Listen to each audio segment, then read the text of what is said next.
R.L.E. is an American Civil War song that was popular on both sides.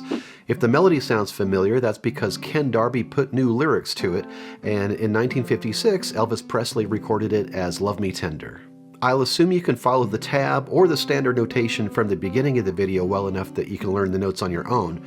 So rather than going note by note, we're going to go phrase by phrase and talk about fingerings, chord shapes, and go over some general tips. If you do need some help reading tab, I've got a video on that topic, and I'll leave a link for that in the description. Also in the description, you'll find a link for ordering a PDF of this arrangement. I'm playing this fingerstyle, but you could easily play this with a pick if you play full chords in the last two lines instead of the partial chords that are written. And speaking of chords, make sure you pay attention to the chords above the music.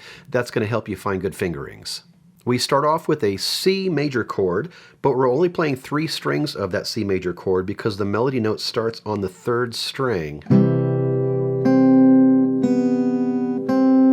And while you're playing that melody, make sure you keep fingers 2 and 3 down from that C chord so you have a nice pad underneath. Measure 2, we have a D7 chord, but it's probably different from the D7 chord you're used to playing, which looks like this. This D7 is shaped a whole lot like a C7. As a matter of fact, if you know your C7 chord and you play the middle 4 strings, just move that shape up 2 frets and you have a D7 chord. An easy way to get to that D7 chord is from the measure before. You're playing a C chord. Just take that C shape, move it up, and put your pinky down, and you've got this new way to play a D7 chord. In measure 3, we have some double stops, fingers 1 and 2, then 2 open strings, and then fingers 2 and 3 on this F and A. And in beat 3 and 4 of measure 3, make sure you keep your 3rd finger down on this F while you're moving from the A to the B. So that F should ring throughout both of those beats. And then we have a C chord at the end of the first line, measure 4, with the melody on string 2.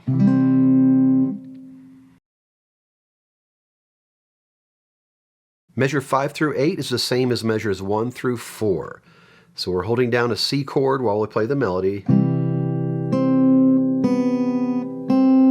Take that shape and slide up for that new way to play a D7 chord. We have our double stops, and holding down the F while we move from the A to the B. And then we have our C chord again with melody on string 2. Measure 9 through the end is where you could adapt this with a pick. I have partial chords written, but you could play full chords, play the full E7s, play the full A minors, and so forth. Now I am going to be playing this with fingers, so fingers 1, 2, 3 are going to be on strings 1, 2, 3, all through measure 9 through 12. And my thumb is going to be playing either the 5th string or the 6th string, depending on what the chord is. In measure 9, we have an E7 chord, and I'm playing this with my 1st finger on the G sharp on string 3, fret 1, and my 4th finger on the D, string 2, fret 3, and the melody note is repeated E's. Measure 10, we move to an A minor, just a partial A minor chord though, with those E's in the melody. Measure 11, I'm moving back to an E7, but I'm not putting my 4th finger down just yet.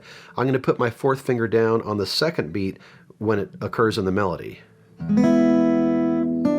Finger 2 on the C, and back to the D, and make sure you're holding your 1st finger down on that G sharp throughout the measure so we have that harmony underneath the melody. And then we move to an A minor chord in measure 13.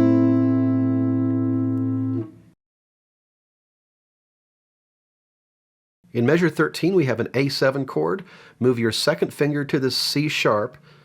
And the reason we're using our 2nd finger is so our 1st finger is free to play the F on beat 3 of this measure. Then we have that open E. Then we're moving to that special D7 one last time. Now this time an easy way to get to that D7 is, in the measure before we have an A7 chord, and then on the 4th beat we have an open E. Take advantage of that E. While you play the E, move to the D7 in measure 14. Move here. Measure 15 we have some double stops. Finger 1 and 2, open, and then we have the C and E with finger 1 and an open string. And then beat 4 of measure 15, we have a D and a B. The way you're going to do that is you slide your first finger up from the C on the previous beat to the D on string 2, fret 3, and put your second finger down on the B, which is on the 4th fret on the 3rd string. So we're going to have our fingers 1 and 2 on strings 2 and 3 on frets 3 and 4. I slide over, and our last measure is a C chord with a melody on string 2.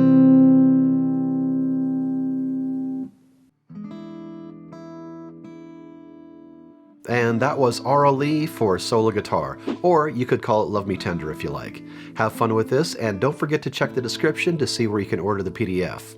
That's all for now. Thanks for watching, and I'll see you next time with more guitar tips and arrangements.